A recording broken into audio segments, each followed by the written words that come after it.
हम पढ़ेंगे लोक प्रशासन सेकंड ग्रेड और आरएस मेन या फर्स्ट ग्रेड लोक प्रशासन में आपका सब्जेक्ट हो या कॉलेज व्याख्याता में लोक प्रशासन आपका सब्जेक्ट हो तो लोक प्रशासन पढ़ रहे हैं। ये कलाम एकेडमी के नोट्स हैं। या हम पढ़ेंगे लोक प्रशासन के दृष्टिकोण या सिद्धांत, इसकी कुछ विचारधाराएं होगी और उसके अंदर ये लोक प्रशासन अर्थ प्रकृति ये शायद मैंने आपको पढ़ा दिया, नहीं पढ़ाया तो वापस आपको मैं आपको एक तो ये कलाम के नोट्स हैं, एक कलाम की बुक है, कलाम के बुक के अलावा आपको एनसीईआरटी की जो परिभाषा है ना वो बताऊंगी।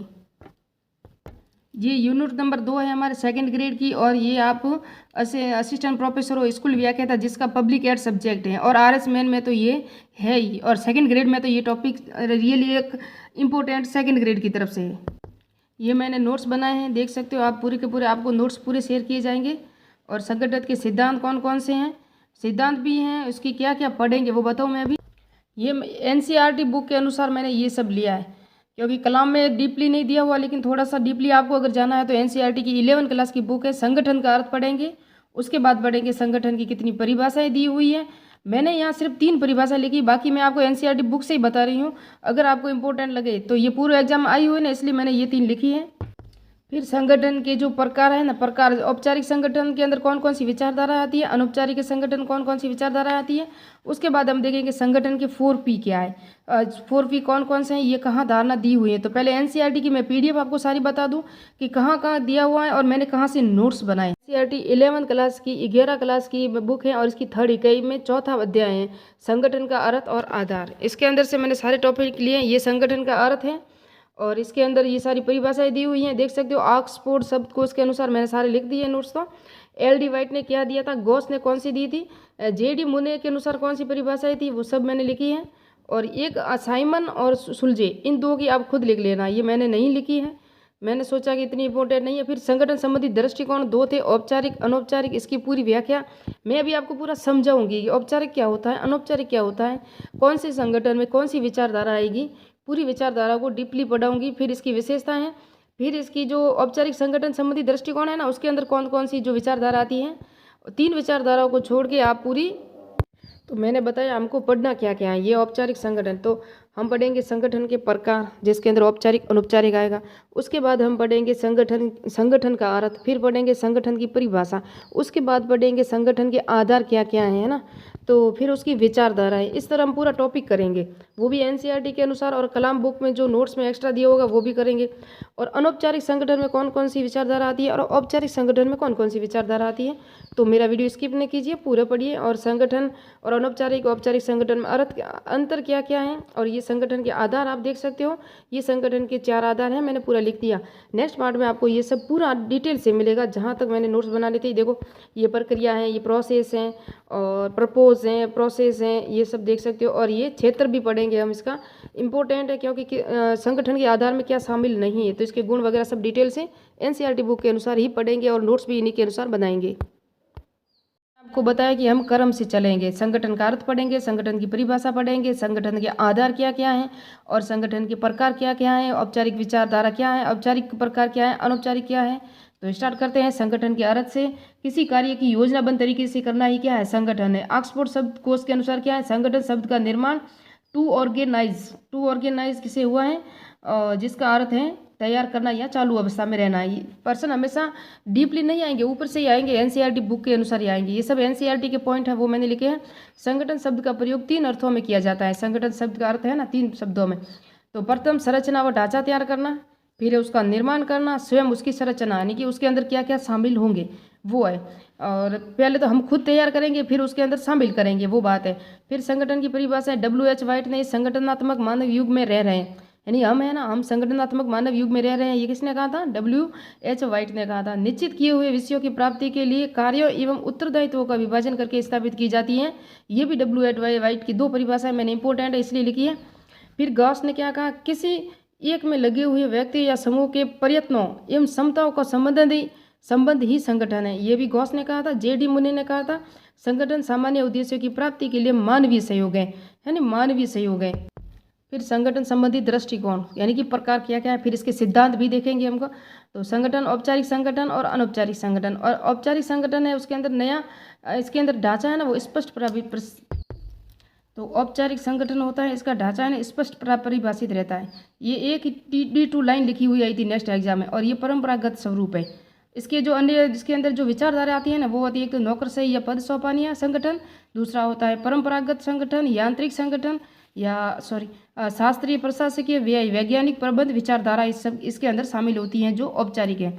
औपचारिक संगठन वो होता है जैसे कि हम स्कूल को मान लेते हैं, स्कूल के अंदर निश्चित लक्ष्य होते हैं, निश्चित कर्तव्य होते हैं, निश्चित टाइम पे आपको जाना होता है, वहाँ आपकी भावनात्मक दृष्टि को नहीं देखा जाता, वहाँ आपके रिश्ते नाते नहीं आते। अनौपचारिक संगठन में हमारा परिवार आ सकता है, हमारे समाज आ सकता है अनौपचारिक संगठन में, और वो संगठन होता है जिसके अंदर यानी कि निश्चित नियम नहीं होते, निश्चित कार्य नहीं होता, निश्चित लक्ष्य उद्देश्य होते हैं, लक्ष्य भी होते हैं, लेकिन उसको परंपरागत रूप से हम उसे पूरा नहीं कर सकते, कुछ उसके अंदर त्रुटियां रह जाती हैं। इसलिए अनौपचारिक संगठन है ना, ये हमारे परिवार को भी मान सकते हैं, समाज को भी मान सकते हैं, और हमारे खुद के द्वारा जो संगठन खड़ा किया जाता है वो है। लेकिन ये नौकरशाही होता है, ये गवर्नमेंट थ्रू होता है। जिस तरह हम केंद्र सरकार होती है ना, केंद्र सरकार में क्या होता है, राष्ट्रपति होते हैं, प्रधानमंत्री होते हैं, केंद्र सरकार भी, राज्य सरकार में हम आएंगे तो वो भी विभाग है। जिस तरह पहले तो हम देखेंगे केंद्र में, फिर देखेंगे राज्यों में केंद्रीकरण और विकेंद्रीकरण का सिद्धांत भी आएगा, जिसके अंदर केंद्रीकरण में हम प्रधानमंत्री को देखेंगे और दिल्ली को देखेंगे। फिर केंद्रीकरण जब विकेंद्रीकरण होगा ना, वो राज्यों के अंदर सरकारें होगी, जो हमारे विभागों का बंटवारा होता है, क्योंकि एक व्यक्ति सारी सत्ता नहीं चला सकता।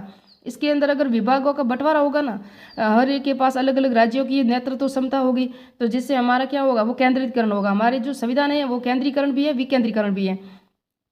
एक ही सत्ता है और एक सत्ता के साथ अनेक सत्ताएं भी जुड़ी हुई हैं, सब विभाग हर एक को अलग अलग कार्य दिया हुआ है, तो उस तरह से हम समझ सकते हैं। और ये जो होता है ना अनौपचारिक, ये अस्थायी होते हैं। उग्र होता है, ये कभी कभी संगठन होते हैं, जैसे आपको पता है मिल मजदूर वाले कभी कभी आंदोलन भी खड़ा कर लेते हैं, कंपनी को बंद भी करना पड़ सकता है, किसी फैक्ट्री को बंद भी करना पड़ सकता है, तो फैक्ट्री कंपनी क्या होगा, ये अनौपचारिक संगठन है। और इसमें मानवीय आवश्यकताओं की पूर्ति होती है, हेतु है, ये मानवीय आवश्यकताओं की पूर्ति हेतु होगी अगर कंपनी फैक्ट्री होगी तो। और मानव संबंधी विचारधारा जो आती है ना, विचारधारा अभी नेक्स्ट में आपको पढ़ाऊंगी, पूरा समझाऊंगी। इसमें इसके अंदर जैसे घर परिवार लक्ष्य अस्पष्ट होते हैं इसके अंदर। और ये मैंने बताया संगठन के आधार है ना, चार हैं, परियोजना, प्रक्रिया, व्यक्ति और क्षेत्र, जिसके अंदर प्रपोज, प्रोसेस और प्रश्न, प्लेस ऑफ द एरिया, इसको डिटेल से पढ़ेंगे हम नेक्स्ट पार्ट में। और ये सब चार पॉइंट किसने दिए थे, ये लूथर गुलिक ने दिए थे। किसने दिए थे, लूथर गुलिक ने 4P संगठन को आधार बनाया था। किसने बनाया था, लूथर गुलिक ने 4P को संगठन का आधार बनाया था। तो ये इंपॉर्टेंट थे, अब स्पष्ट से पढ़ेंगे और नोट से। तो ये लोक प्रशासन की विचारधारा देख सकते हो आप, मैंने यहाँ से लिखे हैं। और लोक प्रशासन के दृष्टिकोण एवं सिद्धांत लोक प्रशासन की विचारधारा है। और ये सिद्धांत, तो औपचारिक संगठन में कौन कौन सी विचारधारा आएगी, संगठन के दो प्रकार हैं। तो इसके अंदर प्राचीन मैंने बता दिया, वैज्ञानिक, प्रशासनिक और क्लासिकीय विचारधारा। इसके जो समर्थक थे ना वो थे गुलिक, उर्विक, मुन्ने और रेले, ये थे औपचारिक संगठन कह दो या इन विचारधाराओं के प्रवर्तक थे। उसके बाद एल्टन मेयो, ये मानव संबंधी विचारधारा है और व्यवहारवादी विचारधारा है और अब व्यवस्थावादी विचारधारा, ये तीनों अनौपचारिक संगठन में आएगी, है ना। उसके बाद हम देखेंगे संगठन के सिद्धांत किसने दिए थे, लूथर गुलिक ने दिए थे। सिद्धांत मैं पूरे डिटेल से नहीं पढ़ा रही हूँ, अभी ऊपर ऊपर से 8 सिद्धांत समझा रही हूँ। लेकिन जब हम वैज्ञानिक विचारधारा पढ़ेंगे, नौकरशाही विचारधारा पढ़ेंगे, प्रशासनिक विचारधारा हेनरी फ्यूल की और क्लासिकी विचारधारा पढ़ेंगे, और नौकरशाही जितनी भी होगी उसके अंदर सिद्धांत अलग अलग दिए हुए। हेनरी फ्यूल ने 14 दिए थे, 8 सिद्धांत उर्विक ने दिए थे, वो सिद्धांत अलग अलग हर एक विचारधाराओं में अलग आएंगे, लेकिन ओवरऑल हम देखें तो 8 सिद्धांत है, वो इंपॉर्टेंट है। तो संगठन के 8 सिद्धांत, संगठन के सिद्धांत है ना, लूथर गुलिक ने भी दिए थे। पदानुक्रमण या पद सोपान सिद्धांत हेनरी फ्यूल ने, इसे इसके लिए प्रक्रिया कहा गया, लूथर गुलिक ने दिया था पदानुक्रमण या पद सोपान का सिद्धांत। अब आदेश की एकता का सिद्धांत हेनरी फ्यूल ने दिया था। आदेश की एकता यानी एक ही सत्ता के हाथ में सारे जो आदेश होते हैं, जो ऊपर से आदेश आएगा वही सबको ही मानना पड़ेगा, ये होता है इस सिद्धांत की एक। जो औपचारिक संगठन होते हैं ना उसके अंदर आदेश की एकता का सिद्धांत भी होता है, अनौपचारिक में भी होता है, लेकिन इतना टिपिकल नहीं होता जितना टिपिकल औपचारिक संगठन में होता है। नियंत्रण क्षेत्र का सिद्धांत फ्रांसीसी VA ग्रेट यूनान्स दिया था, ये NCERT में लिखा हुआ पॉइंट था, इन्होंने दिया था। समन्वय का सिद्धांत मुन्ने और रेले ने संगठन का पहला सिद्धांत कहकर संबोधित किया था, मुन्ने और रेले ने समन्वय का सिद्धांत। प्रत्यायोजन और डिलीगाइजेशन कहते हैं इसे, मनोनीत करना, यानी कि कुछ कार्य कर कार्य का बंटवारा करना। जिस तरह ऊपर की सतह होती है ना, एक अगर कंपनी है या एक स्कूल है, उसके अंदर सारे एक प्रिंसिपल होते हैं या हेडमास्टर होते हैं, सारे टीचर अलग अलग होते हैं, एसएस का अलग होता है, साइंस का अलग होता है, मैथ्स का अलग होता है। इस तरह कार्यों का बंटवारा करना उसे कहते हैं प्रत्यायोजन का सिद्धांत। इस तरह मैं उदाहरण देके समझा रही हूँ। पर्यवेक्षण, देख रेख या देख रेख यानी अधीनस्थों के कार्यों का निरीक्षण करना, कार्य अच्छा हुआ या नहीं होता। कर्मचारियों का वेरी इंपॉर्टेंट है सूत्र और स्टाफ अभिकरण का सिद्धांत। लाइन एंड स्टाफ जो है सिद्धांत है। सूत्र यानी विभाग, स्वायत्त संस्थाएं और आयोग होते हैं, उसके अंदर सूत्र बताया गया। स्टाफ अधिकारी वर्ग, कर्मचारी वर्ग, जैसे कि सबसे बड़ा विभाग है, हम देख सकते हैं काफ़ी विभाग है, मानवाधिकार आयोग है, आरपीएससी आयोग है, और जितने भी आयोग है ना, स्वायत्त संस्थाएं हैं, मानवाधिकार आयोग, स्वायत्त संस्थाएं, महिला आयोग है, जितने भी आयोग हैं, और इसके अंदर जो अधिकारी या कर्मचारी वर्ग होंगे वो स्टाफ होगा, और विभाग होंगे वो सूत्र होंगे। इस तरह से बताया। जैसे कि हम उदाहरण से समझ सकते हैं कार्यपालिका। कार्यपालिका क्या है? सूत्र है, यानी कि एक तरह का विभाग ही मान लें, और उसके अंदर कार्य और उसके अंदर कर्तव्य, कर्मचारी, मंत्री, स्टाफ, वो सब स्टाफ होंगे।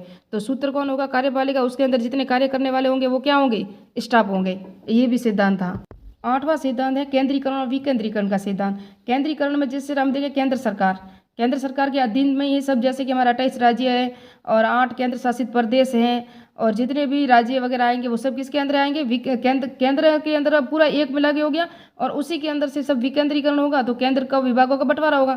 जिस तरह राज्य सरकारें हैं, प्रांतीय विभाग हैं, जिस विभागों का बंटवारा होगा उसको कार्य दिए जाएंगे। सुप्रीम कोर्ट क्या है? वो भी केंद्रीकरण के अंदर अगर आएगा, लेकिन सुप्रीम कोर्ट के जो भी कार्य है ना, वो राज्यों के अंदर किसके होंगे? हाई कोर्ट के अंदर होंगे। तो राज्य सरकारों में हाई कोर्ट होगी, केंद्र सरकार में सुप्रीम कोर्ट होगा। तो ये केंद्रीकरण की सरकार अलग होगी, विकेंद्रीकरण का अलग होगी। लेकिन ज़्यादातर जो अधिकार है ना वो केंद्र सरकार के पास है। तो केंद्रीकरण होते हुए भी हमारे संविधान विकेंद्रीकरण की ओर है। उसके बाद हम देखेंगे प्राचीन विचारधारा। अब हम पूरे डिटेल से पढ़ने जा रहे हैं। जैसे औपचारिक संगठन के अंतर्गत आता है ये वैज्ञानिक प्रबंध विचारधारा। वैज्ञानिक प्रबंध विचारधारा का जनक F.W. टेलर था। वैज्ञानिक प्रबंध शब्द का प्रयोग 1910 में डी ब्रेडिज ने किया था, है ना। यहाँ तक मैंने लिखे हैं नोट्स। अब वैज्ञानिक प्रबंध की विचारधारा पूरी पढ़ेंगे, उसके प्रकार, अर्थ, परिभाषाएं, उसके बाद उसके जो अर्थ प्रकार पढ़ेंगे और उसकी विशेषताएं भी पढ़ेंगे। फिर उसके बाद हम नेक्स्ट विचारधारा पढ़ेंगे प्रशासकीय विचारधारा, नौकरशाही विचारधारा। 3-4 विचारधारा है वो अनौपचारिक संगठन की विचारधारा पहले स्टार्ट करेंगे, फिर औपचारिक संगठन की विचारधाराएं पढ़ेंगे। जिससे ये फिर संगठन के सिद्धांत हर एक के अंदर आ जाएंगे, सभी के अंदर। हेनरी फ्यूल ने अलग सिद्धांत दिए थे, और लूथर उर्विक है ना, उन्होंने भी अलग दिए थे। वो सारे सिद्धांत इसी के अंदर आ जाएंगे, और थोड़ा सा डिटेल से वापस से लास्ट में सिद्धांत भी पढ़ा लूँगी, और एनसीईआरटी में जितने भी पर्सन दिए हुए हैं ना पार्ट के लास्ट में, वो भी दे दूंगी आपको। तो मिलते हैं इसी तरह नेक्स्ट पार्ट में। मेरा चैनल अगर शेयर लाइक ना किए तो लाइक कीजिए प्लीज़, शेयर कीजिए, सब्सक्राइब कीजिए, तो मुझे भी थोड़ा सा मोटिवेशन मिले कि मैं आपको क्या पढ़ाऊँ।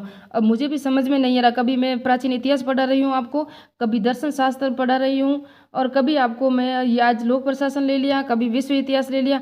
तो कमेंट करके प्लीज़ मुझे बताएं कि आपको किसके नोट्स या वीडियो चाहिए और किस में समझना चाहते हैं, तो पूरा डिटेल से मैं एक ही जो ले लूँ सब्जेक्ट उसको पूरा कर लूँ।